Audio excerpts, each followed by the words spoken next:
बड़ी बड़ी बातें करना बंद कीजिए, जमीन पे उतरिए। बड़ी बड़ी बातें करना बंद कीजिए, जमीन पे उतरिए और जमीन पे देखिए कि लोगों के साथ क्या हो रहा है। नारेबाजियां नहीं हमारे देश को मदद पहुंचाने वाली। आप नारों को देते रहते हैं, आपका शौक है, उसको पूरा करते रहिए, लेकिन नारों से लोगों का पेट भरने वाला नहीं है। लेकिन नारों से लोगों का पेट भरने वाला नहीं है। अब श्रमिकों के ऊपर भी हमले शुरू हो गए। वो इस रूप से तो हो ही रहे हैं। इस वातावरण को इतना गंदला करने का पूरा मीडिया का जो एक हिस्सा है, जो प्रधानमंत्री और उनकी सरकार की नीतियों को छुपाने में लगा रहता है और उनकी हर गलती को छुपाने के लिए कोई नया रास्ता ढूंढता रहता है। इसलिए सत्ताधारियों की उन गलत नीतियों को छुपाने का जो रास्ता निकाला जाता है, उसमें डुगडुगी बजाने लगता है। उस मीडिया ने कोई कसर नहीं छोड़ी तबलीगी के इस मामले को इस्तेमाल करने की। बांद्रा के अंदर मजदूर इकट्ठा होते हैं तो आपको रेलवे स्टेशन की बगल में एक मस्जिद नजर आती है, तो आप ये चलाना शुरू कर देते हैं कि लोग मस्जिद से निकल के आए। और उसी दिन 14 तारीख को सूरत में मजदूर निकल के आते हैं रेलवे स्टेशन के ऊपर, और वो देखा जा रहा है कि उनके पीछे एक मंदिर है, वो भी रेलवे स्टेशन के पास के मंदिर के नजदीक रेलवे स्टेशन के बाहर खड़े हैं। तो आपका मीडिया ये नहीं चलाता कि मंदिर से चले आ गए, ये सड़क के ऊपर डिस्टेंसिंग, फिजिकल डिस्टेंसिंग को तोड़ने के लिए आ गए। ये कवरेज का तरीका है जो हमारे देश के अंदर चलाया जा रहा है। इसलिए हम फिर से दोहराना चाहते हैं इस बात को कि इस तरीके की ट्रोलिंग करने वाले, नफरत फैलाने वालों के ऊपर मिस्टर प्राइम मिनिस्टर अंकुश लगाइए। पूरे देश को इस महामारी से मिलकर के लड़ाई लड़नी है और इसलिए चुनावी मोड से बाहर निकलिए, अपनी पार्टी को इस मोड से बाहर निकालिए। इसके साथ साथ मैं ये कहना चाहती हूं साफ साफ, पहला केस हमारे देश में कौन लेके आया? वुहान से विद्यार्थी लेके आया जो वहां पढ़ता है। उसके बाद दूसरा केस भी वहीं से आया। उसके बाद यूरोप से केस आए। इस देश के अंदर कोरोना की एंट्री विदेशों से हुई। दूसरी बात इस सिलसिले में, आप तो सो रहे थे 2 महीने, दिसंबर और जनवरी। आपने तो फरवरी में जो संज्ञान भी लिया, उसके ऊपर कोई लोगों को हिदायत नहीं दी। बाहर से आने वालों के ऊपर जो टेस्टिंग होना चाहिए था, जो क्वारंटाइन होना चाहिए था, उसके ऊपर ईमानदारी से अमल नहीं किया। क्या हम जानते नहीं कि एक मेडिकल सुपरिंटेंडेंट का अपना परिवार का सदस्य, नौजवान बच्चा आया, उसने छुपाया, उसका क्वारंटाइन हुआ? क्या एक्शन हुआ? रेलवे की ऑफिसर महिला ने, उनके बच्चा बाहर से आया, क्या उन्होंने बताया? क्या उसका क्वारंटाइन हुआ? ऐसे कई अधिकारी इंक्लूडिंग IAS ऑफिसर, उनके परिवार के सदस्य बाहर से आया, उनको क्वारंटाइन किया। वो तो केरला प्रदेश से बता के कि मैं ड्यूटी पे हूं, ड्यूटी से भाग गए और अपने राज्य कर्नाटका पहुंच गए।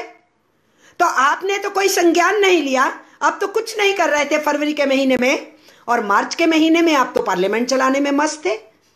फरवरी के एंड में तो दिल्ली के अंदर दंगों के उस माहौल के अंदर गाली गलौज जारी था और उस माहौल में दोषारोपण जारी था।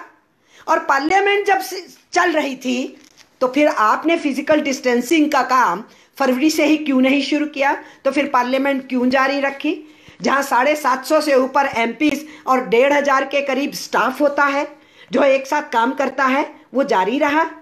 और आप 23 तारीख को ओथ दिलवा रहे हैं चीफ मिनिस्टर मध्य प्रदेश को। कोई फिजिकल डिस्टेंसिंग, सोशल डिस्टेंसिंग नाम की कोई चीज नहीं है, उसकी धज्जियां उड़ती हैं। 22 तारीख को ताली थाली बजाने में धज्जियां उड़ती हैं और लोग सड़कों के ऊपर आते हैं।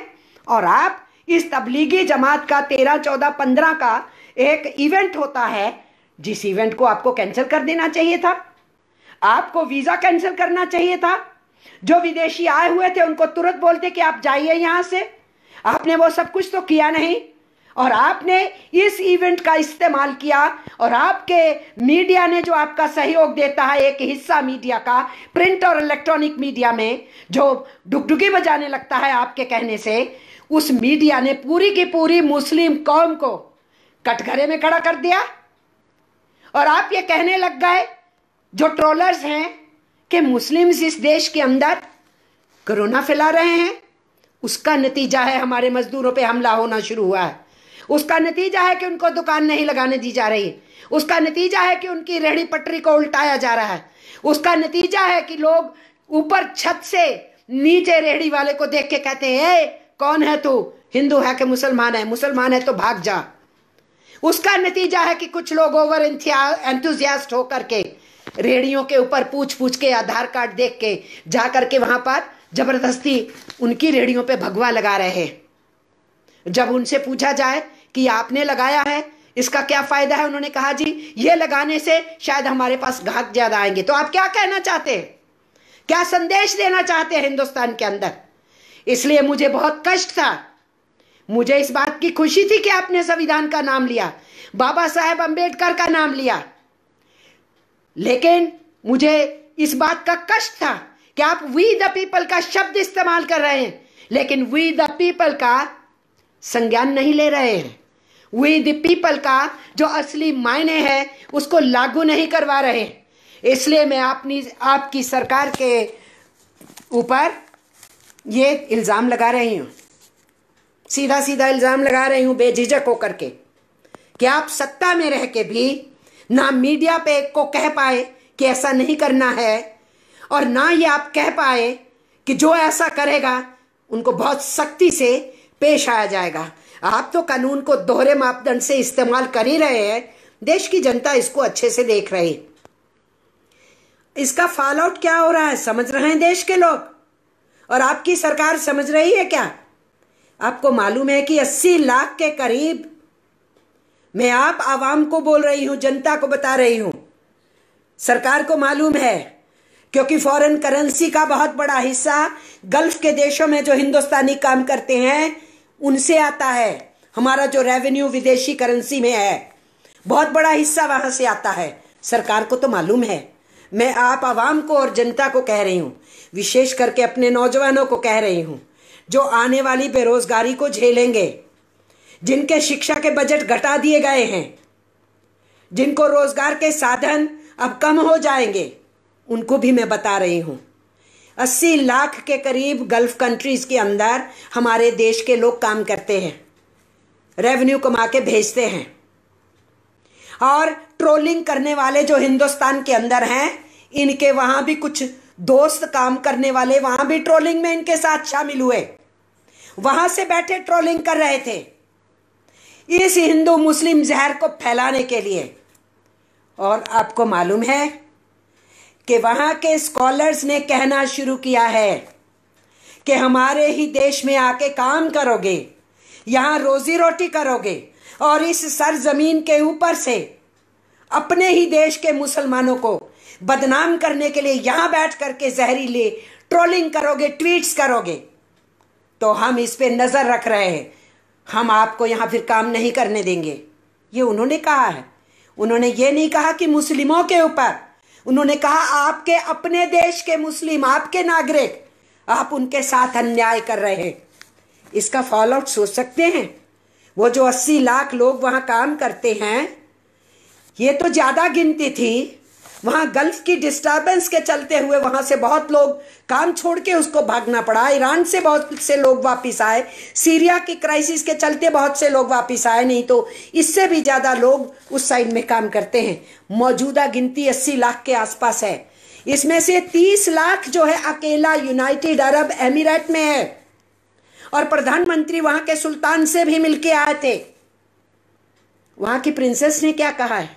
इन देशों के स्कॉलर्स ने तो कहा ही है। वहां की प्रिंसेस को एक ट्रोलिंग करने वाले को ट्वीट करके कहना पड़ा कि इस जहरीली भाषा को बंद कीजिए हमारे मुल्क में बैठ करके। वहां की प्रिंसेस को कहना पड़ा, और एक बार नहीं, 2 बार नहीं, 4 बार कहना पड़ा। और उसका फल क्या होगा? क्या वो केवल वो 80 लाख हैं वो अपने परिवार के लिए रोटी कमाने गए हैं। उन 80 लाख के पीछे यहाँ पर परिवार हैं, उतने ही लाख परिवार हैं जिनके घर में रोटी चल रही है, और इन 80 लाख में बहुमत हिंदू है, मुस्लिम कम है। तो आप क्या कर रहे हैं? एक तरफ देश की इकोनॉमी का बंटाढार हो रहा है, हालात खराब हो रहे हैं, कहा जा रहा है कि एशिया के देशों की शायद जीडीपी 0% रह जाएगी और गरीबी बढ़ जाएगी, बेरोजगारी बढ़ जाएगी, हमारी इकोनॉमी की पतली हालत पहले से थी, नोटबंदी के दौरान से थी, जीएसटी के चलते हुए बढ़ गई, सरकार सत्ता में आई तो उसके बाद इनकी नीतियों ने बेरोजगारी को और बढ़ा दिया। अभी तो साल भी नहीं हुआ इनकी सरकार को बैठे हुए। ऐसे हालात के अंदर जब इकोनॉमी पहले ही शटर्ड है, ऐसी स्थिति के अंदर इस पेंडेमिक के चलते हुए लोगों का रोजगार चला गया है, लोग गरीबी की हालत में हैं, सरकार को बड़े बड़े पैकेज देने की जरूरत है। उस सिचुएशन में भी आप हिंदू मुस्लिम कहते रहिएगा। और मैं ये कहना चाहूंगी, मुझे नाज है एआईएसएफ के कन्हैया के ऊपर, जिसने ये ट्वीट किया कि अगर ऐसे मुश्किलों के दौर में भी अगर आप इस तरीके की नफरतें फैलाते हैं तो मुझे आपके इंसान होने पे शक है। मुझे नाज है कि उस नौजवान बच्चे ने जिस एआईएसएफ में उसने काम किया उसका नाम ऊंचा किया, उसने ये बोला। इसलिए मैं ये कहना चाह रही हूं कि सरकार को अभी भी संभलना चाहिए, इस नफरत की आंधियों को रोकना चाहिए, संज्ञान लेना चाहिए और पूरा का पूरा ध्यान इस वक्त इस पेंडेमिक से निपटने का होना चाहिए। अभी भी पार्लियामेंट को कॉन्फिडेंस में लीजिए, सभी एमपीज को। आप तो कर सकते हैं जूमिंग के जरिए से भी, दूसरे रास्तों के भी जरिए से, स्काइप के जरिए से भी पार्लियामेंट का संज्ञान ले सकते हैं, पार्लियामेंट को चला सकते हैं। आप मुख्यमंत्रियों से 2 बार बात किए हैं और कीजिए, उनकी मांगों पे ध्यान दीजिए, और आप यूनिवर्सल पीडीएस कीजिए, और आप कैश ट्रांसफर में ज्यादातर जनता को लीजिए, उन सबको जो छूटे हुए हैं। केवल अपनी स्कीम के तहत कवरेज की कुछ परसेंटेज को नहीं लीजिए, कंस्ट्रक्शन वर्कर्स में रजिस्टर्ड अनरजिस्टर्ड वर्कर्स सबको लीजिए।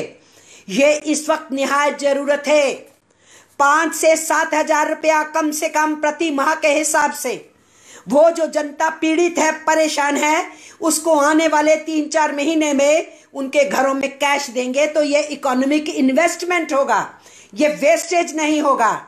ये नेशनल इकोनॉमी को फिर से अपने पैरों पे खड़ा करने के लिए जरूरी होगा। इसलिए ये डंडा भांजना मजदूरों के ऊपर बंद कीजिए, दोहरा मापदंड भी बंद कीजिए, और उनके लिए जिन शब्दों का प्रयोग शुरू हुआ आपके ट्रोलर्स के द्वारा और आपके चहेते मीडिया के द्वारा कि तुम लोग हो जो डिस्टेंसिंग नहीं कर रहे हो, तुम्हारी वजह से देश खराब हो जाएगा। मैं जानना चाहती हूं, जब ये तबलीगी जमात का इंसिडेंट हुआ था, वो 13, 14, 15 मार्च था, मैंने पहले ही जिक्र किया, पार्लियामेंट ऑन थी।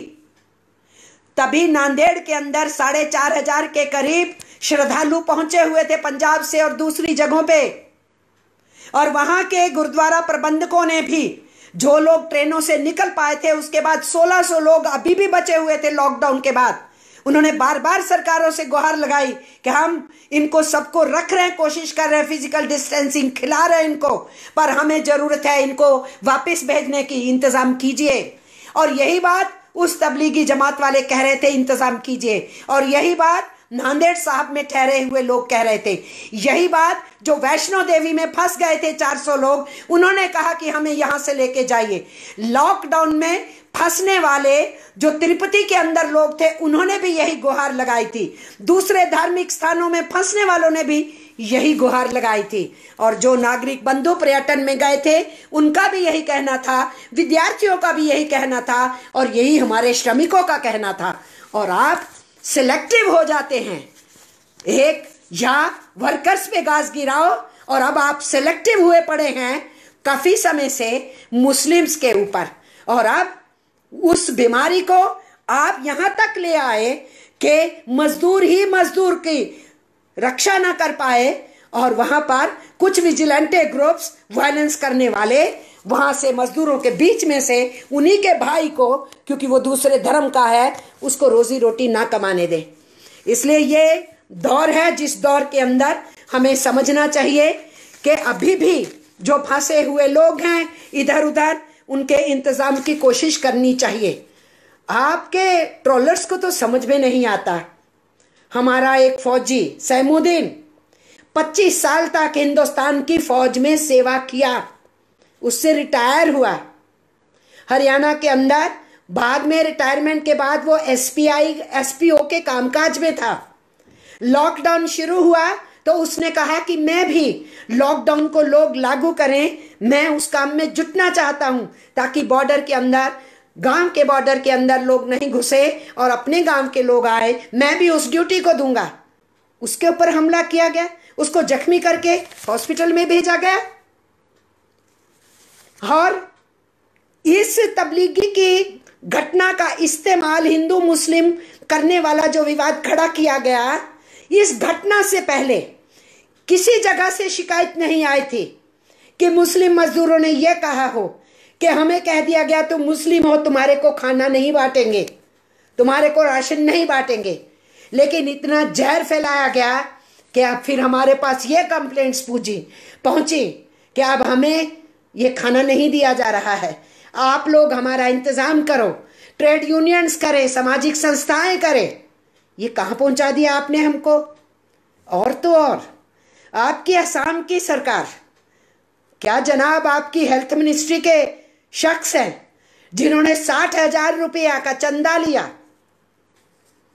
किससे लिया? एक एफटी से, फॉरेनर्स ट्राइब्यूनल बनाए गए थे फॉरेनर्स को आइडेंटिफाई करने के लिए और फिर उनको डिटेंशन कैंप्स में डालने के लिए। वो क्वाजी जुडिशियल हैं। उस एक उनमें से फॉरेनर ट्राइब्यूनल बॉडी के जो सज्जन हैं, उन्होंने 60,000 रुपए का चंदा दिया हेल्थ मिनिस्ट्री को वहां पर, और चिट्ठी लिखी, और चिट्ठी में लिखा है कि इस पैसे का इस्तेमाल हिंदुओं के इलाज पे हो, मुसलमानों के इलाज पे नहीं। और आपकी असम की सरकार की हेल्थ मिनिस्ट्री उस पैसे को एक्सेप्ट करती है, तो फिर आप कहेंगे मेरा इल्जाम गलत है। अगर मैं ये कहूं कि सरकारों के बीच में से भी शय मिल रही है ऐसे तत्वों को, और जब उस शख्स से पूछा गया कि आपने ये चिट्ठी लिखी है, उसने कहा हाँ मैंने लिखी है, तो वो फॉरेन ट्राइब्यूनल जब नॉर्मल हालात के अंदर असम के अंदर एनआरसी लागू करेगा तो वो क्या करेगा, समझ में आता है ना हमको। फिर लोग क्यों डरते हैं पूरे देश के अंदर कि जो असम में हुआ पूरे देश में ना हो जाए। ये घटना हुई, और अभी ताजी घटना एक और हुई है गुजरात के अंदर। यह कह दिया गया कि जो मुस्लिम मरीज आएंगे उनका अलग अस्पताल, अलग स्थान खोला जाएगा। क्या कोरोना की दवाई जब बन जाएगी उसको आप आइडेंटिफाई कर पाओगे कि कौन सी मुसलमान के लिए, कौन सी हिंदू और कौन सी ईसाई के लिए है, कौन सी अगाड़ी के लिए, पछाड़ी के लिए, ऊंचे के लिए, नीचे के लिए, दलित के लिए है कि बैकवर्ड के लिए है कि आदिवासी के लिए, आप पूछने वाले हैं। इसलिए हम ये कहना चाह रहे हैं कि इन हालात से बाहर निकलने की जरूरत है। मैंने पहले ही कह दिया, प्रधानमंत्री ने जो 7 बातें कही थी, उन बातों से ज्यादातर लोग परिचित थे। 2 बातों को छोड़ के जो उन्होंने कहा, आयुष पे ध्यान दीजिए, और आयुष की मंत्रालय ने अपनी एडवाइजरी निकाली। उसके अंदर तो वही बातें हैं जो हमारी दादी नानी हमें समझाती आई हैं कि काढ़ा पीना चाहिए, अदरक को उबाल के पीना चाहिए, सर्दियों में जब हम लोगों को फ्लू होता है वो सब कुछ हमारे साथ किया जाता है, हमें समझाया जाता है गर्म पानी पीना है, स्टीम लेना है, हमें समझाया जाता है, वो सब कुछ उसमें है। लेकिन उस एडवाइजरी के अंदर आखिर में क्या लिखा है, प्रधानमंत्री जी ने पढ़ा नहीं उसको। उसमें आखिर में लिखा है ये कोविड-19 का इलाज नहीं है। ये नीचे डिस्क्लेमर लिखा है इसका मतलब है इम्यूनिटी सिस्टम को ठीक रखने के लिए आयुष ने जो एडवाइजरी दी है उसको इस्तेमाल करो। तो अच्छी बात है, क्यों नहीं करना चाहिए। लेकिन आप मुझे बताइए, अगर इम्यूनिटी कमजोर होने से कोविड-19 जल्दी अटैक करता है, बुजुर्गों की इम्यूनिटी कम हो जाती है इसलिए जल्दी अटैक करता है, और अगर हमारे बच्चे, हमारे नौजवान, हमारे मिडिल एज के लोग, उनकी इम्यूनिटी कम होगी तो उन पे कोविड-19 जल्दी अटैक करेगा, तो ये जो करोड़ों जनता हमारी भूख से तड़प रही है उनकी इम्यूनिटी का क्या होगा। जो आत्महत्याओं का रास्ता अपना रहे हैं, जो मेंटल टेंशन में आ रहे हैं कि हमें नहीं मिल रहा अनाज, हमें भूख नहीं मिल रही, हम जानवरों की तरह दड़बों में हैं, छोटे छोटे कमरे में 10-10, 15-15 लोग, फिजिकल डिस्टेंसिंग मजाक है हमारे लिए, कुछ नहीं हो रहा है। तो ये इम्यूनिटी अगर हमारी वर्कफोर्स की कमजोर हो जाएगी, कह रहे हैं कि नौजवान बच्चे हैं ना, ये तो काम कर लेंगे, कोई बात नहीं, आपको जाने की क्या जरूरत है, रुके रहिए, सरकार 20 तारीख के बाद काम शुरू करवाने वाली है और आप तो नौजवान हैं, कुछ नहीं होता है। हमारे यहाँ तो बच्चों की भी कोविड-19 से मौत हुई है, हमारे देश में युवा लोगों की मौत हुई है, हमारे डॉक्टर्स और नर्सिस में से, हमारे पुलिस अधिकारियों में से, IAS IPS ऑफिसर्स में से, आज हमारा ACP पंजाब के अंदर लुधियाना में इस वक्त मैं बैठी हूं, वो ACP की आज मौत हुई है कोविड-19 से। तो ये कह देना यंगस्टर्स को ये पकड़ेगा नहीं, इसलिए श्रमिकों को सोचना नहीं चाहिए। तो इम्यूनिटी को अच्छा करना है तो फिर सबकी भूख मिटाने की जरूरत है ना, सबके राशन की 3-4 महीने गारंटी करने की जरूरत है ना, बिना कार्ड के, बिना आधार के, सबको 80% जनता को इस राशन की आज आवश्यकता है। और इसीलिए किसी भी भेदभाव के बिना हमें इस मामले में आगे बढ़ना चाहिए और अपने कसूर तो बता दिया करो ना कम से कम, ताकि जो आपका मीडिया ओवर एंथुजियास्ट है आपके साथ चलने वाला सत्ताधारियों के साथ, वो कम से कम गलत प्रचार ना किया करे। आपकी रेलवे मिनिस्ट्री ने अप्रैल के अंदर टिकट बुक करना शुरू कर दिया और 15 लाख टिकटें बुक हुई। मेरी बात को गलत साबित कीजिए। पीयूष जी, आप रेलवे मिनिस्टर हैं, 15 लाख टिकट जारी किए गए और उन मजदूरों ने भी टिकट खरीदे हुए थे, बहुत सारों ने नहीं खरीदे थे तो हम गाड़ी में चढ़ जाएंगे, ये सोच के सूरत में भी और बांद्रा में भी मजदूर आए थे। मैं अच्छे से जानती हूं क्योंकि मेरे से बहुत से बच्चों ने कहा कि मेरी ऑनलाइन टिकट करा दीजिए। हमने कहा कि ये एक्सटेंड हो जाएगा, हो सकता है ट्रेनें नहीं चले। उन्होंने कहा नहीं, आप टिकट बुक करा दीजिए, ऑनलाइन टिकट खोल दी है उन्होंने, अगर कैंसिल हो जाएंगी तो देखी जाएगी। हमने कईयों की मदद की उस ऑनलाइन टिकट में, इसलिए हम जानते हैं कि 15 लाख लोगों की टिकट हुई। आप ये क्यों नहीं बताए कि लोग गलतफहमी में वहां पहुंचे, उनको मालूम नहीं था, वो हताश हैं। आप उसको भी हिंदू मुसलमान मस्जिद से निकले लोग और वहां सड़क पे चले आए, ये करना शुरू कर दिए। तो कम से कम जो सच्चाइयां हैं, सच्चाई का गला तो मत घोटिए, जो सच्चाइयां हैं वो तो सामने रखिए। सच्चाई से ही इस लड़ाई को लड़ा जाएगा, ट्रांसपेरेंसी से इस लड़ाई को लड़ा जाएगा और एक साथ जुड़कर के ही कोविड-19 के खिलाफ इस लड़ाई को लड़ा जाएगा। बल्कि लड़ाई का शब्द, युद्ध का शब्द, जंग का शब्द, इन शब्दों का तो हमें नहीं प्रयोग करना चाहिए, ये शब्द ही गलत है। इस कोविड-19 से निपटा जाएगा, इस बीमारी से मुकाबला किया जाएगा, ये हमें कहना चाहिए। इसलिए इन शब्दावली पे भी अब ध्यान देने की जरूरत है, क्योंकि जिंगो इस लैंग्वेज, जंग करो, युद्ध करो, तो फिर उस जंग और युद्ध में कोविड साइड में रह जाता है और कम्युनिटी जो है वो आंखों के सामने आने लगती है, जिसको दी अदर, उसको ये कह के कि ये है दुश्मन, जिस दुश्मन से पहले लड़ने की जरूरत है, कोविड-19 से तो देखा जाएगा। इसलिए आपसे मैं एक बार फिर ये कहना चाहती हूँ, आखिर के अंदर मैं ये उम्मीद लगाए बैठी हूँ कि हम लोग कुछ ना कुछ इंतज़ाम करेंगे। जो मैंने कहा डबल स्टैंडर्ड्स की बात, तो मैं पंजाब की एक और घटना बता दूं 3,227 के करीब टीचर्स, स्टूडेंट्स, दूसरा स्टाफ लवली प्राइवेट यूनिवर्सिटी में मौजूद था। कब तक? 11 अप्रैल तक भी। 11 अप्रैल को जब एक बच्चा कोविड-19 से इन्फेक्टेड पाया गया और उसको मेडिकल स्टाफ लेने के लिए आया, वो दे नहीं रहे थे, उस बच्चे को जाने नहीं दे रहे थे, लेकिन उसको भर्ती कराया गया, वो पॉजिटिव था। और उसके बाद फिर सबकी टेस्टिंग शुरू हुई। तो वो तो 11 अप्रैल तक 3,227 टीचर, स्टाफ, बच्चे सब वहां पर थे। तो फिर आप एक जमात ने उस कंग्रीगेशन को किया, उनको जब रोक लग गई थी, नहीं करना चाहिए था, उनको ज्यादा प्रयास करने चाहिए थे कि हमें यहां से जाना है। और जब बंदी पूरी नहीं हुई थी, अनाउंसमेंट नहीं थी, तो तभी जाना चाहिए था। अगर उनमें से कुछ लोगों ने गलत मैसेज दिए, गलत बोला, गलत संदेशा दिया, तो कानून के हिसाब से आप काम कीजिए। कौन रोकता है? किसी भी धर्म का कोई हो, कौन रोकता है? और इसीलिए ये जो दोहरी नीति है सरकार की और उनके ट्रोलर्स की, इसको तो एंड करना ही पड़ेगा। और मैं सुन रही हूं कि पैकेज बनाए जा रहे हैं, पैकेज बनाए जा रहे हैं।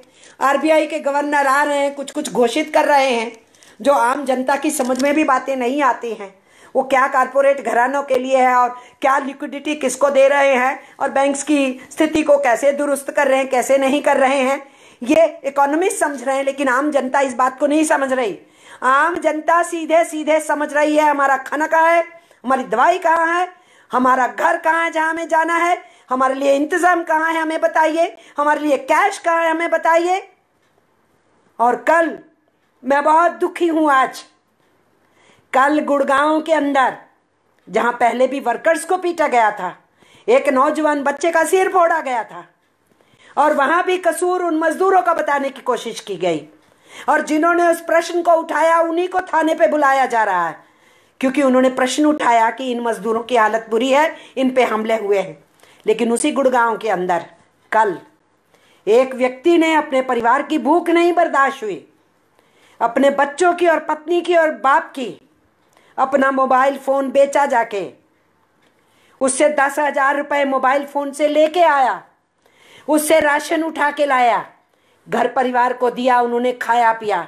जब सब सोने को चले गए, उसको लगा कि मैं आगे नहीं देख पाऊंगा। एक मोबाइल था, मैंने बेच डाला। वो कंस्ट्रक्शन वर्कर था, उसने फांसी लगा ली। क्या चाह रही है सरकार? हमारा मजदूर किसानों की तरह फांसियों के रास्ते पे जाए, भूख के रास्ते मरे, झारखंड की संतोषी की तरह भात मांगता हुआ मर जाए, महक की तरह छोटी 8 दिन की बच्ची को गोदी में लेके ये कहे कि 2 दिन से मुझे खाना नहीं मिला। कहाँ पहुंचाना चाहते हैं आप इस मुल्क को? इसीलिए ये जो मजदूर प्रताड़ित है, ये छोटे सेक्टर का है। एमएसएमईज को पैकेज दीजिए, माइक्रो सेक्टर को, गृह उद्योग को, सहकारी उद्योग को, स्मॉल सेक्टर को, मीडियम तक को पैकेज देना है तो यहां दीजिए।